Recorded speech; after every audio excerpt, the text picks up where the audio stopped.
Krishna everyone, welcome back to the daily readings of Śrīla Prabhupada's books.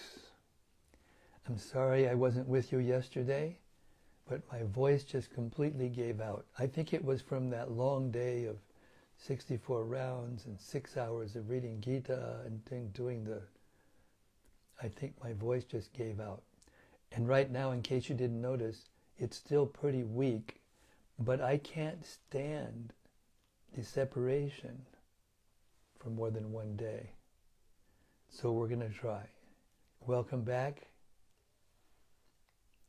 Srila Bhaktisiddhanta Saraswati Ṭhākura, he was attached to Sri Caitanya-caritämrta, real attached. So much so, this is what he said. In due course, Mahapralaya, devastating floods, will inundate the entire universe. If you attempt to survive by swimming in that deluge, then do not neglect to take hold of Bhagavad Gita, Srimad Bhagavatam, and Sri Caitanya-caritämrta.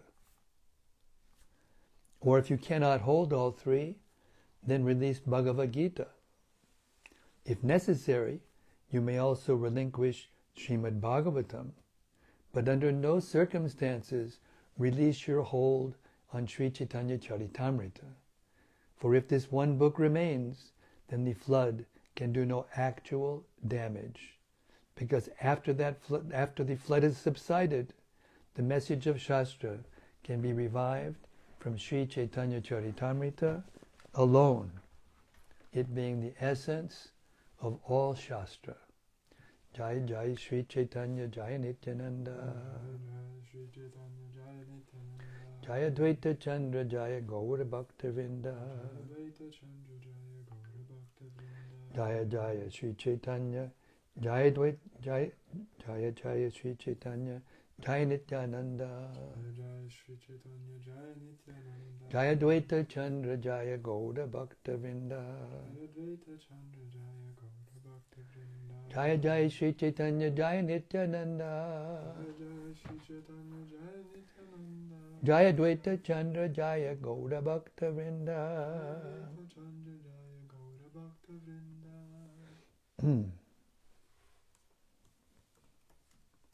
Okay, we are in the middle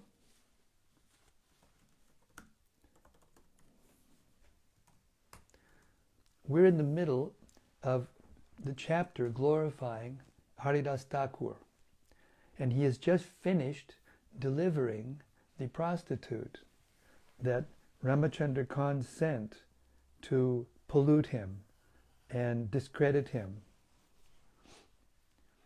So now he's finished delivering her, or she's heard him chanting Hare Krishna for 3 solid nights, and now has changed. She became converted to a Vaishnavi just by his chanting, and now he's instructing her. Antya-līlā, chapter 3, beginning with text 137. Chant the Hare Krishna mantra continuously and render service to the tulsi plant by watering her and offering prayers to her. In this way, you will very soon get the opportunity to be sheltered at the lotus feet of Krishna. Purport. At least 5,000 years ago, Lord Sri Krishna expressed his desire that everyone surrender to him. Sarva dharman parityajya mamekam sharanam praja. Why is it that people cannot do this? Krishna assures, ahang tvam sarva papebhyo mokshayishami ma shujaha. I shall deliver you from all sinful reactions. Do not fear. Everyone is suffering from the results of sinful activities. But Krishna says that if one surrenders unto him, he will protect one from relief from sinful acts. Therefore, people are suffering. Surrender is the ultimate instruction of the Bhagavad Gita. But for one who cannot surrender to the lotus feet of Krishna, it is better to chant the Hare Krishna mantra constantly under the instruction of Haridāsa Ṭhākura. In our Krishna consciousness movement, we are teaching our followers to chant the Hare Krishna mantra continuously on beads.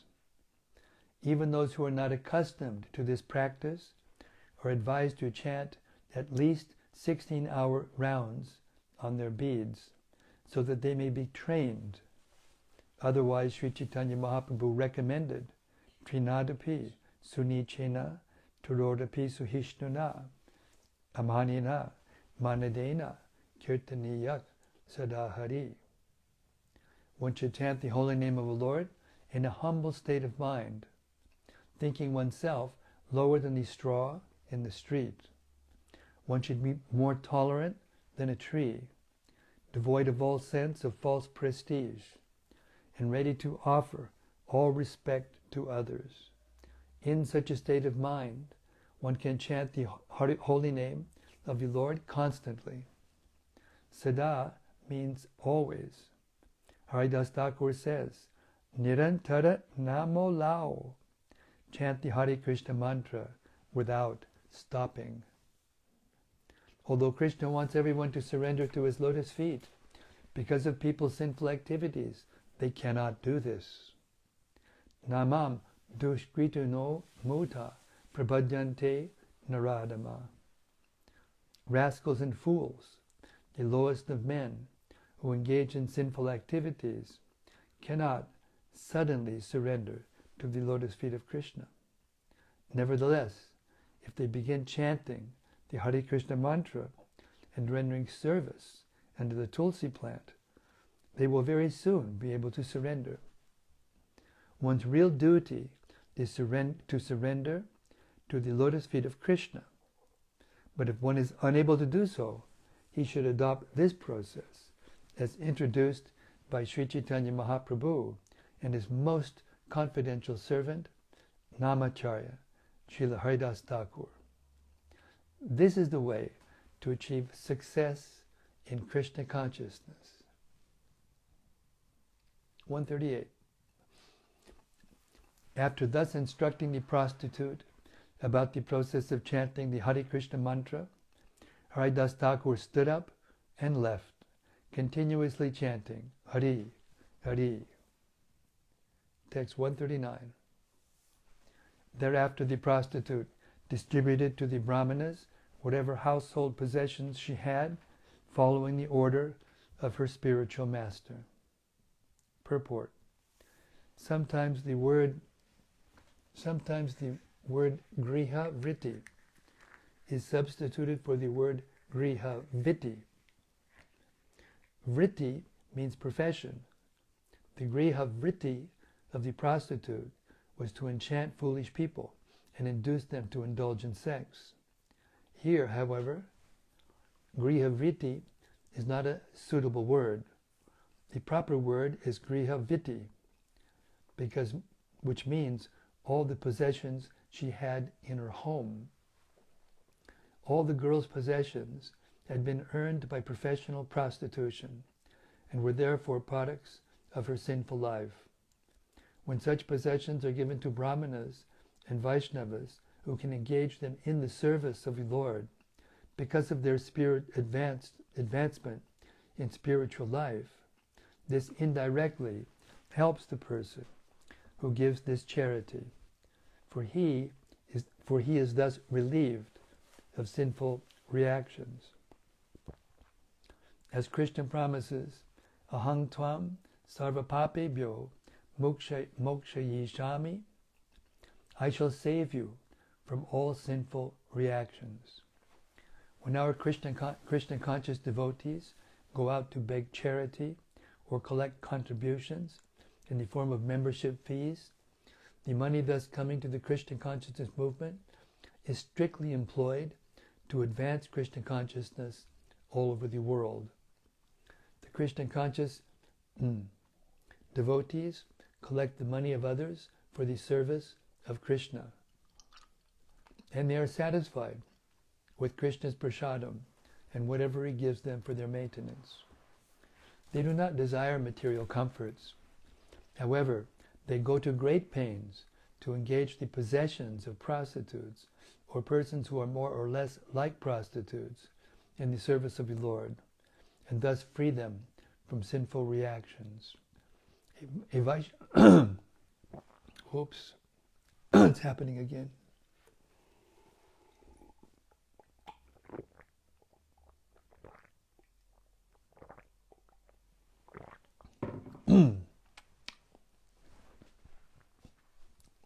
A Vaishnava guru accepts money or other contributions, but he does not employ even one person, but he does not employ such contributions for sense gratification. A pure Vaishnava thinks himself unfit to help free even one person from the reactions of sinful life, but he engages one's hard-earned money in the service of the Lord. A pure Vaishnava thinks himself unfit to help free even one person from the reactions of sinful life, but he engages one's hard-earned money in the service of the Lord, and thus frees one from sinful reactions. A Vaishnava guru is never dependent on the contributions of his disciples.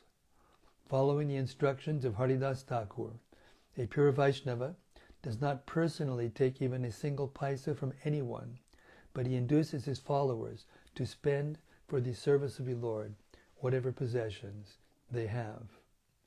Text 140. The prostitute shaved her head clean in accordance with Vaishnava principles and stayed in the room wearing only one cloth. Following in the footsteps of her spiritual master, she began chanting the holy name of Krishna 300,000 times a day. Hare Krishna. She chanted throughout the entire day and night. 141. She worshipped the tulsi plant, following in the footsteps of her spiritual master. Instead of eating regularly, she chewed whatever food she received as alms, and if nothing was supplied, she would fast. Thus, by eating frugally and fasting, she conquered her senses, and as soon as her senses were controlled, symptoms of love of Godhead appeared in her person. 142. Thus the prostitute became a celebrated devotee. She became very advanced in spiritual life, and many stalwart Vaishnavas would come to see her. Namacharya Śrīla Haridāsa Ṭhākura ki jai. Purport. Stalwart, highly advanced Vaishnava devotees are not interested in seeing prostitutes. But when a prostitute or any other fallen soul becomes a Vaishnava, stalwart Vaishnavas are interested in seeing them. Anyone can be turned into a Vaishnava if he or she follows the Vaishnava principles. A devotee who follows these principles is no longer on the material platform. Therefore, it is one's strict adherence to the principles that should be considered, not the country of one's birth. Many devotees join our Krishna consciousness movement from Europe and America, but one should not therefore consider them European Vaishnavas or American Vaishnavas. A Vaishnava is a Vaishnava and should therefore be given all the respect due a Vaishnava. 143. Seeing the sublime character of the prostitute, everyone was astonished. Everyone glorified the influence of Haridāsa Ṭhākura and offered him obeisances. Purport. It is said, Palena parichayate. One is recognized by the result of his actions. In Vaishnava society, there are many types of Vaishnavas. Some of them are called Goswamis, some are called Swamis, some are Prabhus, and some are Prabhupada. One is not recognized, however, simply by such a name. A spiritual master is recognized as an actual spirit guru when it is seen that he has changed the character of his disciples. Haridāsa Ṭhākura actually changed the character of the professional prostitute. People greatly appreciated this, and therefore they all offered their obeisances to Haridāsa Ṭhākura and glorified him. 144. By inducing a prostitute to disturb Haridāsa Ṭhākura, Ramachandra Khan caused a seed of offense at his lotus feet to germinate. This seed later became a tree, and when it fructified, Ramachandra Khan ate its fruits. 145. This offense at the lotus feet of an exalted devotee has resulted in a wonderful narration. Taking advantage of the opportunity afforded by these incidents, I shall explain what happened. O devotees, please listen. Ramachandra Khan was naturally a non-devotee. Now, having offended the lotus feet of Haridāsa Ṭhākura, he became just like a demoniac atheist. Because of blaspheming the cult of Vaishnavism and insulting the devotees for a long time, he now received the results of his offensive activities. Purport. Ramachandra Khan was a great offender at the lotus feet of the Vaishnavas and Vishnu. Just as Ravana, although born of a Brahmana father, Vishwashrava, was nevertheless called an Asura or Rakshasa because of his offenses against Lord Ramachandra. Vishnu, and Hanuman, a Vaishnava, so Ramachandra Khan also became such an Asura because of his offenses against Haridāsa Ṭhākura and many others. 148. When Lord Nityananda returned to Bengal to preach the cult of bhakti, love of Godhead, he began touring all over the country for two purposes: to spread the cult of bhakti and to defeat and subdue the atheists. Lord Nityananda, the most dedicated devotee of the Lord, moved throughout the country. Purport.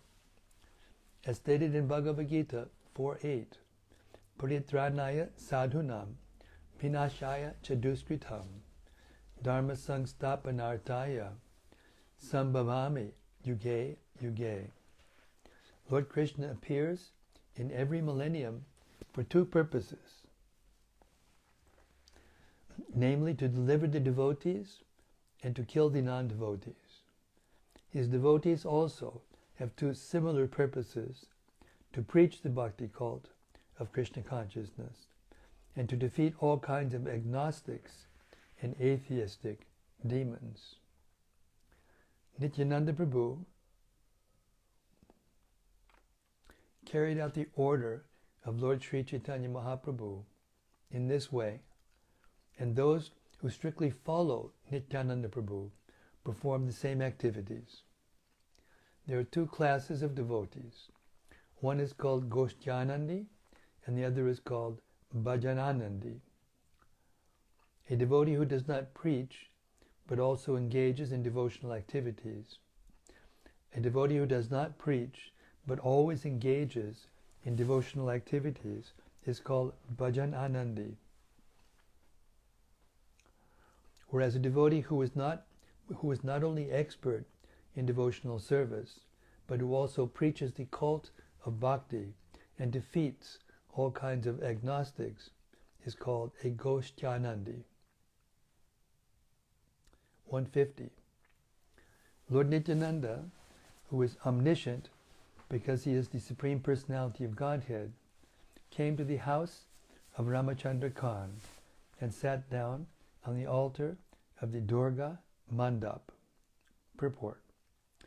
Well-to-do Hindu gentlemen constructed their houses with a place called the Durga Mandap for the worship of goddess Durga.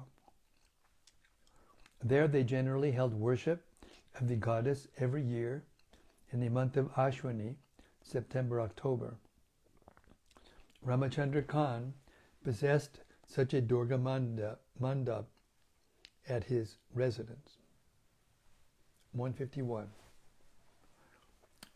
When the Durga Mandap and courtyard became filled with crowds of men, Ramachandra Khan, who was inside the house, sent his servant to Lord Nityananda.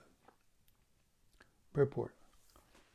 In those days, and also even now, the palatial buildings of respectable people, especially in the villages of Bengal, were divided into two parts. The inside part was especially meant for the family, and the ladies would live there, unexposed to men. That part was called the Bhitarabadi, or inside house. In the outside house, or the Bahirbadi, the respectable gentleman received visitors and kept his business office. The Durga Mandap would be part of the outside house. Thus, when Lord Nityananda entered the outside house, Ramachandra Khan was in the inside house with the members of his family. When Nityananda Prabhu arrived, Ramachandra Khan did not receive him personally, but sent his servants to inform him indirectly to go away. 152. Oops. The servant informed Lord Nityananda, "My dear sir, Ramachandra Khan has sent me to accommodate you in some common man's house. Ooh. You might go to the house of a milkman, for the cowshed is spacious, whereas the space here in the Durga Mandap is insufficient because you have many followers with you." When Nityananda Prabhu heard this order from the servant of Ramachandra Khan, he became very angry and came out. Laughing very loudly, he spoke the following, 155. "Ramachandra Khan has spoken rightly. This place is unfit for me. It is fit for cow-killing meat eaters." 156. Having said this, Lord Nityananda stood up and left in an angry mood. To chastise Ramachandra Khan, he did not even stay in that village. Text 157. Ramachandra Khan ordered the servant to dig up the dirt in the place where Nityananda Prabhu had sat. 158. To purify the Durga Mandap temple and the courtyard, Ramachandra Khan sprinkled and smeared it with water mixed with cow dung, but still his mind was unsatisfied. 159. Ramachandra Khan's business was questionable, for he tried to avoid paying income tax to the government. Therefore the government's Minister of Finance was angry and came to his residence. 160. The Muslim minister made his residence in the Durga Mandap of Ramachandra Khan. He killed a cow and cooked the meat at that very place. 161. He arrested Ramachandra Khan along with his wife and sons, and then he continuously plundered the house and village for 3 days. 162. In that very room, he cooked the flesh of a cow for 3 consecutive days. Then the next day he left, accompanied by his followers. 163. The Muslim minister took away Ramachandra's position, wealth, and followers. For many days, the village remained deserted. 164. Wherever an advanced devotee is insulted for one's fault, the entire town or place is afflicted. 165. Haridāsa Ṭhākura walked until he came to the village known as Chandapur. There he stayed at the house of Balaram Acharya. Purport. The village of Chandrapur is situated near the confluence of the rivers Ganges and Yamuna, at Saptagram in the district of Hooghly. Chandrapur is just east of the house of the two brothers, Govardhan and Hiranya, the father and uncle of Raghunath Das Goswami, respectively. In Chandrapur lived Balaramacharya and Yadunandana Acharya, the priests of these two personalities. And when Haridāsa Ṭhākura went there, he lived with them. Śrīla Bhaktisiddhanta Saraswati Thakur says that the name of this village was later changed to Krishnapur. 166. Hiranya and Govardhan were the two governmental treasurers in that division of the country. Their priest was named Balaram Acharya. Purport. The word Madhya Madhara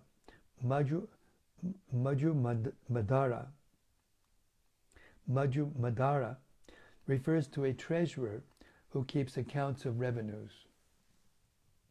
167. Balaramacharya, being favored by Haridāsa Ṭhākura, was very much attached to him. Therefore he kept Haridāsa Ṭhākura in the village with great care and attention. 168. In the village, Haridāsa Ṭhākura was given a solitary thatched hut where he performed the chanting of the Hare Krishna Mahamantra. He accepted prasadam at the house of Balaram Acharya. Raghunath Das, who was the son of Govardhan Madhya and was later to become Raghunath Das Goswami, was at that time a boy engaged in study. He came to see Haridāsa Ṭhākura daily. Now we know why Raghunath was so great. 170. Naturally, Haridāsa Ṭhākura was merciful toward him, and because of the merciful benediction of this Vaishnava, Raghunath Das later attained the shelter of Sri Chaitanya Mahaprabhu's lotus feet. Text 171. At the residence of Hiranya and Govardhan, discourses took place by which Haridāsa Ṭhākura was glorified. O devotees, please listen to that wonderful story. 172. One day Balaramacharya requested Haridāsa Ṭhākura with great humility to come to the assembly of the Madhyamadaras, Hiranya and Govardhan. Thus Balaramacharya went there with Haridāsa Ṭhākura. 173. Seeing Haridāsa Ṭhākura, the two brothers immediately stood up and fell at his lotus feet. Then with great respect they offered him a place to sit. 174. In that assembly were many learned scholars, brahmanas, and respectable gentlemen. The two brothers Hiranya and Govardhan were also greatly learned.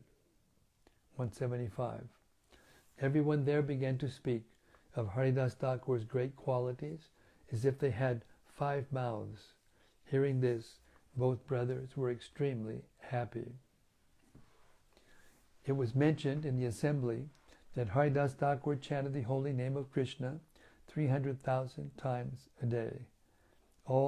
Thus, all the learned scholars began to discuss the glories of the holy name. 177. Some of them said, by chanting the holy name of the Lord, one is freed from the reactions of all sinful life. Others said, simply by chanting the holy name of the Lord, a living being is liberated from material bondage. 178. Haridāsa Ṭhākura protested, these two benedictions are not the true result of chanting the holy name. Actually, by chanting the holy name without offenses, one awakens his ecstatic love for the lotus feet of Krishna. 179. When a person is actually advanced and takes pleasure in chanting the holy name of the Lord, who is very dear to him, he is agitated and loudly chants the holy name. He also laughs, cries, becomes agitated. and chants just like a madman, not caring for outsiders. Purport. For an explanation of this verse, Bhagavatam 11.2.40, one may consult chapter 7, text 94 of the Antya-līlā. Text 180.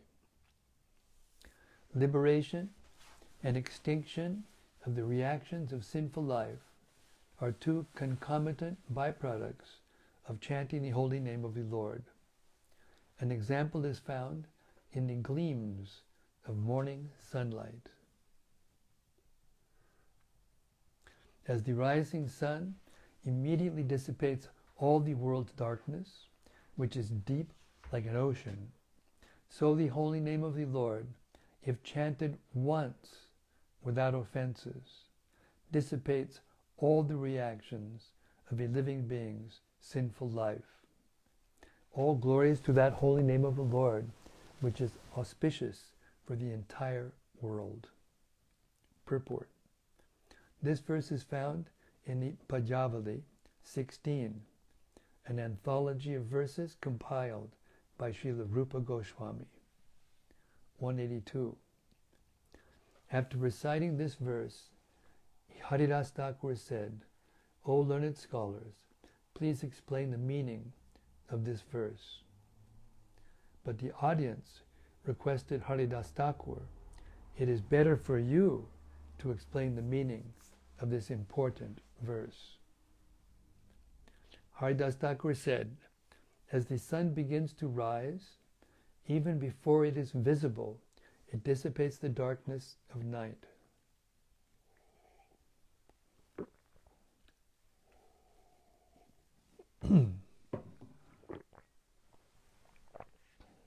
Text 184. With the first glimpse of sunlight, fear of thieves, ghosts, and demons immediately disappears.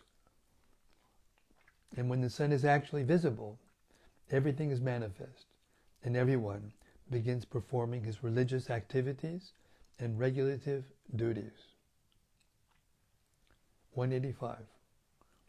Similarly, the first hint that offenseless chanting of the Lord's holy name has awakened dissipates the reactions of sinful life immediately.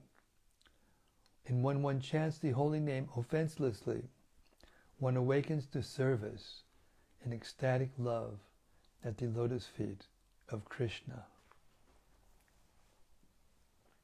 186.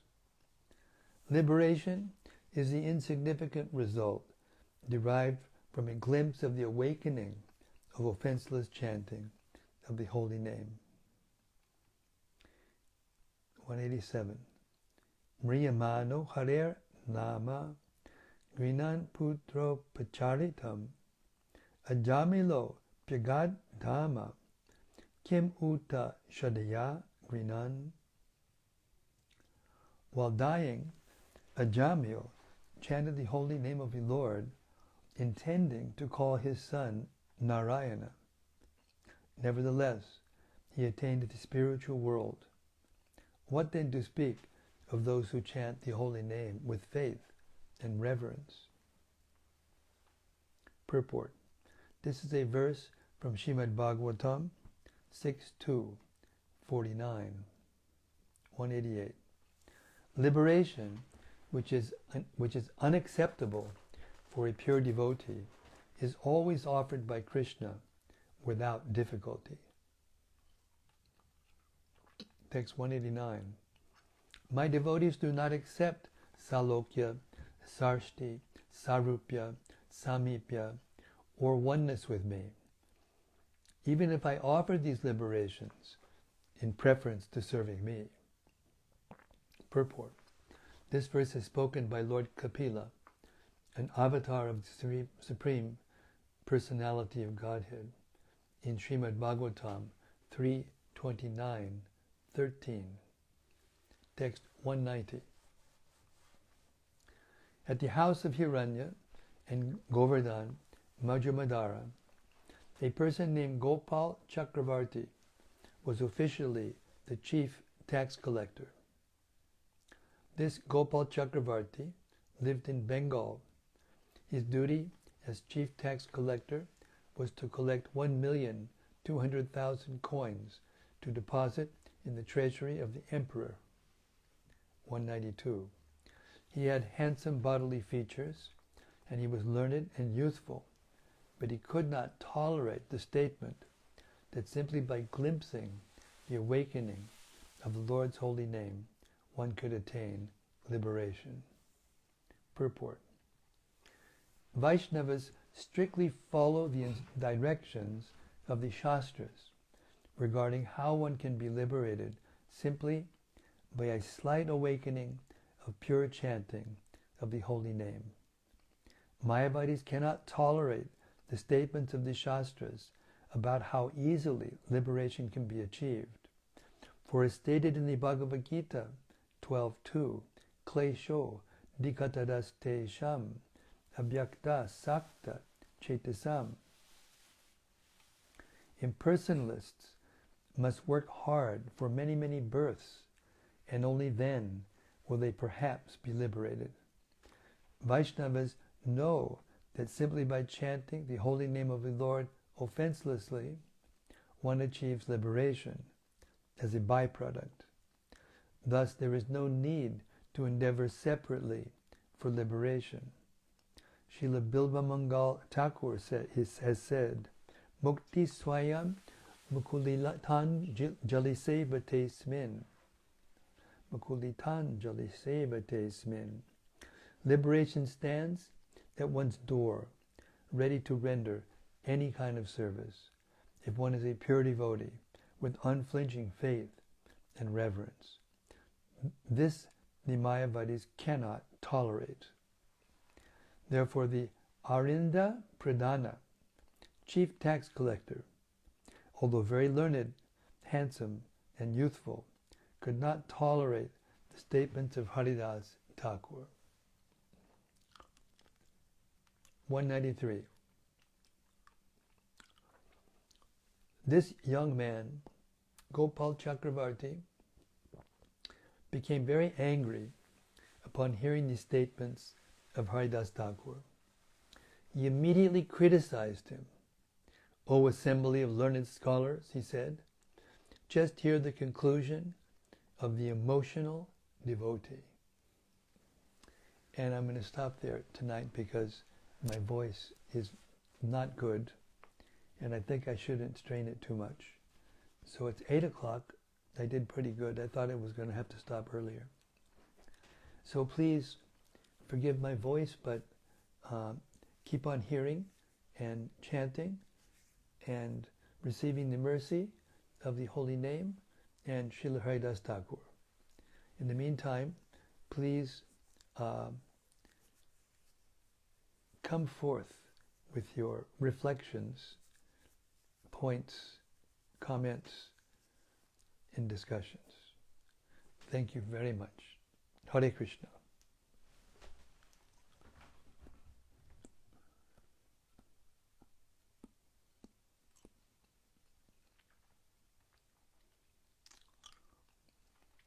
Abhaya is scrolling through to find some reflections.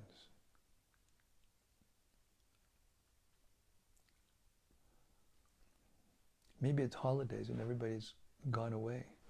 What do you think?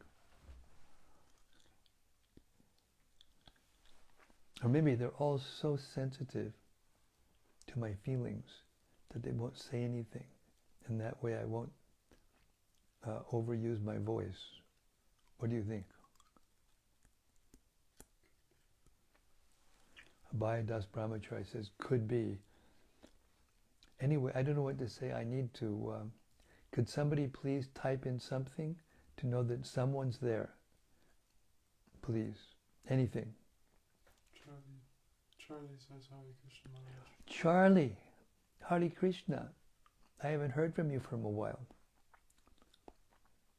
Well, Hare Krishna to you, Bhakta Charlie, and I hope you did well in the Sankirtan, and hope you're in blissful Krishna consciousness. Radhe Shyam comments, thank you, Maharaj. Get well soon. Well, thanks. I'm not really sick. I don't know what, something's happening to my voice. Maybe I do have something. I've got a couple of pretty bad sores on my tongue. So there's something in my system, it's true. But it's not slowing me down too much. Thank you very much. Hare Krishna. You bless me so I can get well and do this properly. Bhakta Ben says, my mirror is too dusty to reflect anything today, Maharaj. Apologies. Wow. Well, Bhakta Ben, all I can say is that your Sankirtan activities are as good as chanting the holy name of the Lord. And therefore there's no possibility of your mirror being too dusty. I think you're just using that as an excuse because you're just being humble and not wanting to overwork my vocal cords. So I appreciate deeply your sentiments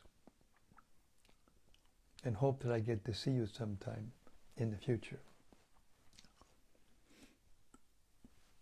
Hare Krishna. Rati Manjari says, Dear Guru Maharaj, please accept my humble obeisances. Hey Rati. I am here. I'm glad you're there. Cooking paneer. Huh? Cooking paneer. Cooking paneer.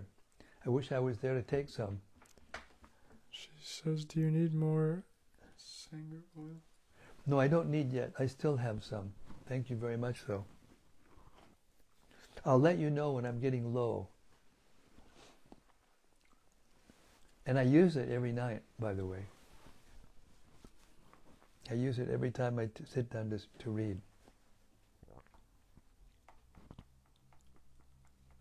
As a matter of fact, I'm going to take an extra shot just now.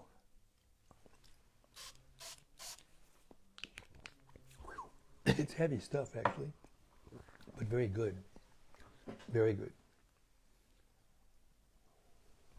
Rati Manjari says, yes, please.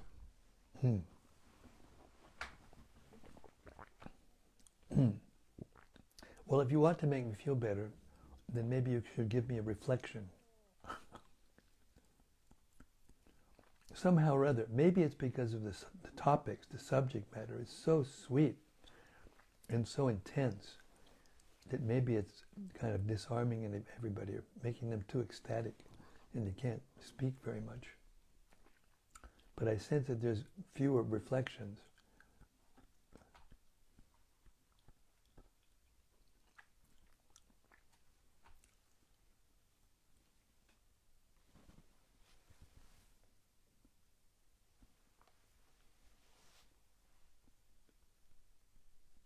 Hare Krishna. That's it for now?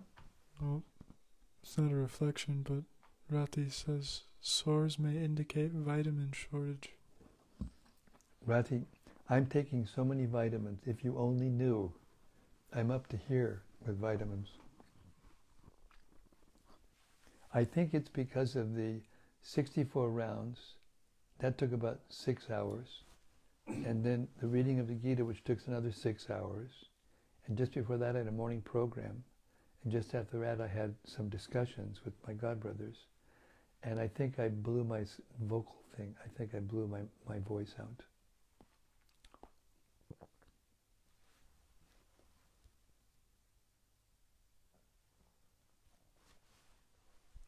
Rati says, I came late because His Holiness Kadamba Kanana Swami was speaking live in the Amsterdam temple.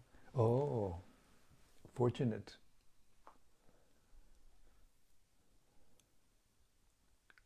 There's a comment from Bhakta Charlie. Hey, Bhakta Charlie, thanks. Don't think I don't appreciate it. He says, Krishna consciousness is great thanks to the devotees here in Cardiff. Marathon was good, although I couldn't keep up with Ben. I heard from Radharaman who won. I'm trying to remember his name.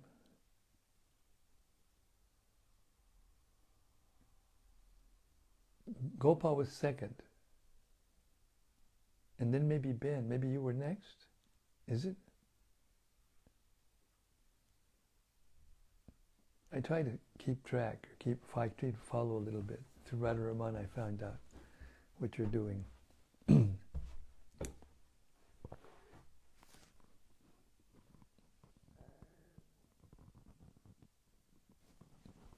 Maharani Vrinda Devi Dasi. Maharani Vrinda Devi Dasi. Hare Krishna, what a lovely name. She says Hare Krishna. Hare Krishna. Thank you for tuning in.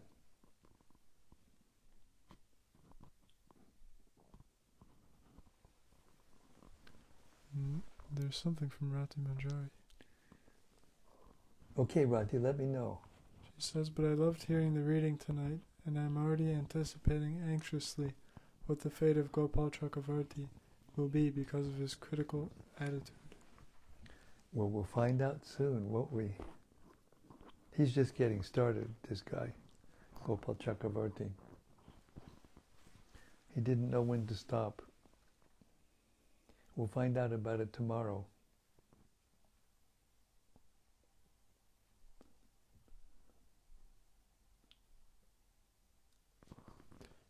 Maharani Vrinda Devi Dasi says, thank you, Maharaj. I'm sorry I'm late.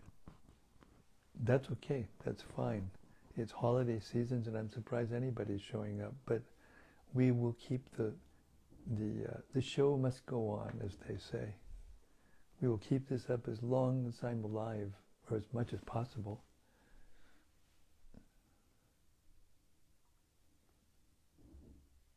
These pastimes in the Antya-līlā are so instructive. They're not just entertainment. They're meant to actually show us what the proper mentality and behavior is of a pure Vaishnava, and contrast that with the behavior of people who are completely materialistic and atheistic.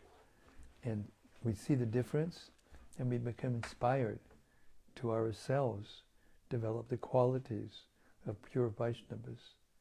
And if you want to know where to find those qualities in a very wonderful way, then you can look to the 12th chapter of the Bhagavad Gita, which Abhaya Das Brahmacharya and I just heard this morning. And the last, 13, 14, 15, 16, 17, 18, 19, 20.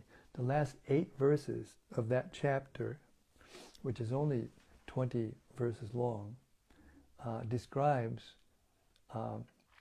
in depth the behavior of one who is very, very dear to the Lord. It defines pure devotional service in a very unique way. I encourage everyone to read the last 8 verses of the 13th chapter over and over again until you know them by heart. Hare Krishna.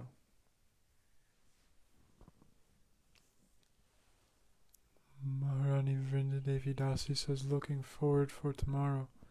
These pastimes are real nectar. Yeah, they are real nectar. They are real nectar.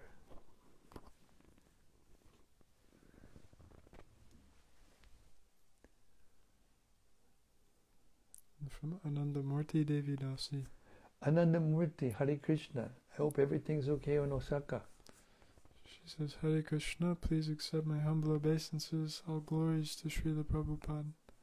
Thank you so much for every day reciting nectar. Well, thank you very much for coming every day. Hare Krishna. And something more from Rati Manjari. Haribol Rati. She says it was wonderful to hear more about how devotees get liberation so easily as compared to the impersonalists because of their chanting of the holy name of the Lord. Yes, and that is described in the first part of that same chapter, chapter 12. Because Arjuna asked Krishna, what's better?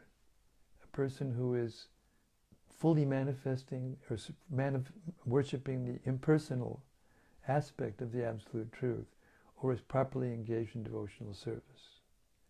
And Krishna said both are good for spiritual life, but of the two, devotional service is better. And then he explains how the activity of worshipping the impersonal aspect of the Absolute Truth, the unmanifested, impersonal conception, is difficult. It's always difficult because it's unnatural for the embodied living being to try to be disembodied. It's unnatural, it's not natural. And therefore it's very difficult. But it does say that if they strictly follow properly that process for many, many, many lifetimes, then eventually they come to pure devotional service. So we don't condemn it. This is not Mayavad now. This is not Mayavad philosophy. This is the actual worship of the effulgence of Krishna. The impersonal aspect is the effulgence of Krishna.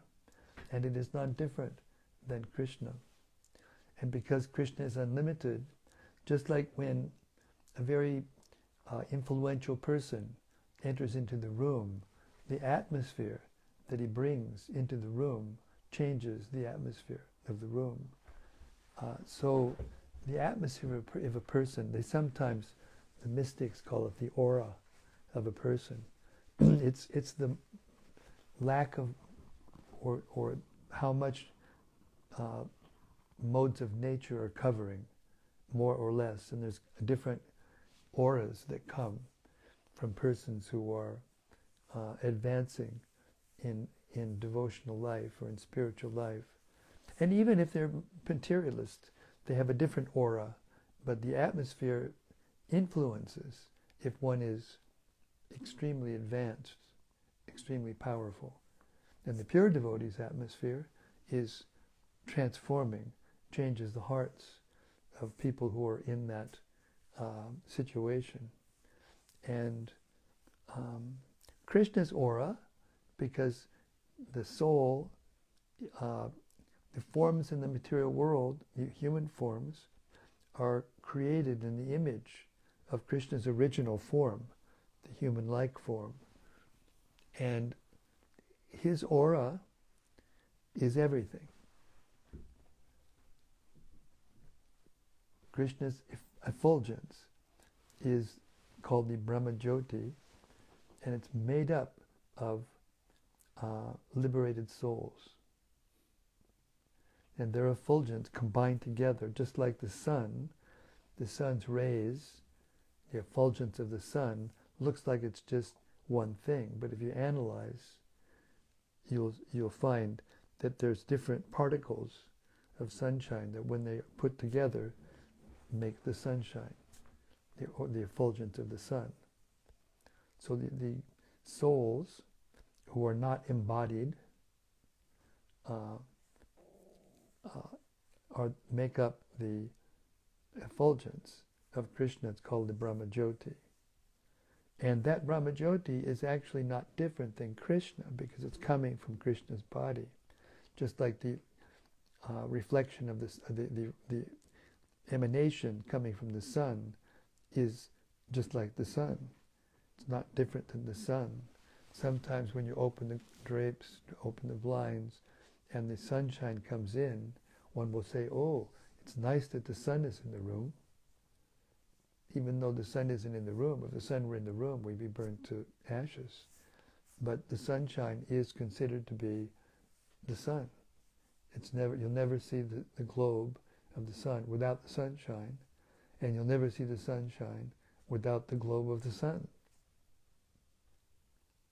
The two are together all the time. One is never without the other. So Krishna's effulgence it's there. It's him. It's his effulgence, and it can't be there unless Krishna is there. Therefore, it's not different than Krishna.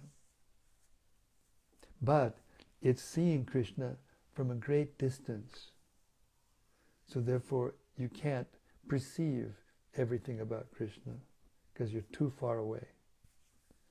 And as you get closer, then you find out more and more about Krishna, and then you come to Paramatma, realization, and you can perceive Krishna within your heart, And then eventually when you come to Bhagavan, Sri Krishna, the original form of the Brahma-jyoti, the original source of the Brahma-jyoti and the Paramatma, then you come to understand everything. As Krishna says in the Gita, evam bahu,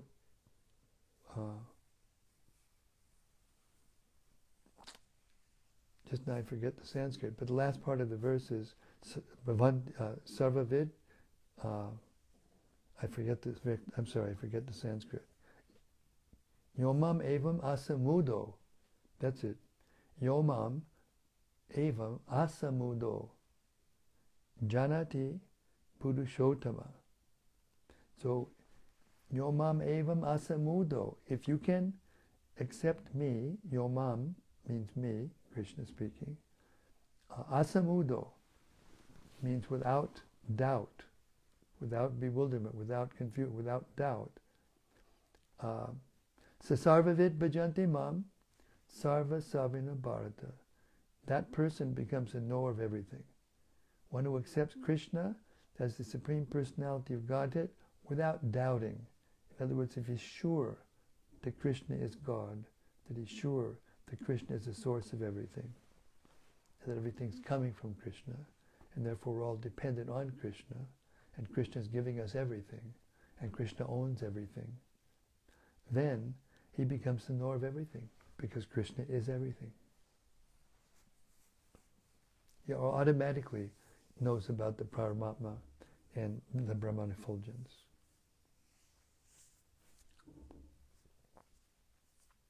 So for this reason, the chanting of the Hare Krishna mantra, as Haridāsa Ṭhākura was explaining, and Gopal Chakravarti, adamantly rejected. For that reason, the chanting of the holy name, which the holy name is different, non-different from Krishna also. Anything that emanates from Krishna is non-different from Krishna, is absolute. His personality is absolute. Anything connected to that personality is absolute. It's the material energy is also from him, but it's he by his will, the material energy acts differently, and therefore separates the conditioned souls from the remembrance that everything is coming from Krishna, and that Krishna is the source of everything. So for that reason, even if the chanting isn't pure, if it's just perceived a little bit, then one gets liberation. So powerful. And if you chant trying to give up offenses, which means you're beginning to notice when you make an offense and either regret having made an offense or catch yourself before you make an offense and stop making the offense. When you come to that stage of chanting, then you become liberated. And Prabhupada defines that liberation, the beginning of that liberation, as the ability to follow the four regulative principles. No illicit sex, no gambling, no meat eating, no intoxication. So the chanting, while following those principles knowingly, brings us to the clearing stage of chanting. And at the clearing stage of chanting, you become liberated and are capable of following those regulated principles strictly while you chant. And when you come to the stage of pure chanting, just one name even, pure name, then you become liberated and you get love of God. Hare Krishna. So I think I should stop now because my voice is running out. And I thank you all very much for tolerating my voice. And I hope that it's not too distracting. And I hope that you are hearing the glory of the pastimes of Chaitanya Mahaprabhu in this last stage of his life, when he's there in Jagannath Puri and associating with his ever liberated confidential associates, and we will learn and hear about wonderful miracles and the sweet taste of devotional, loving exchanges between Lord Chaitanya's associates and him, and themselves, among themselves. And we will learn that way how to become perfect devotees. Practice makes perfect.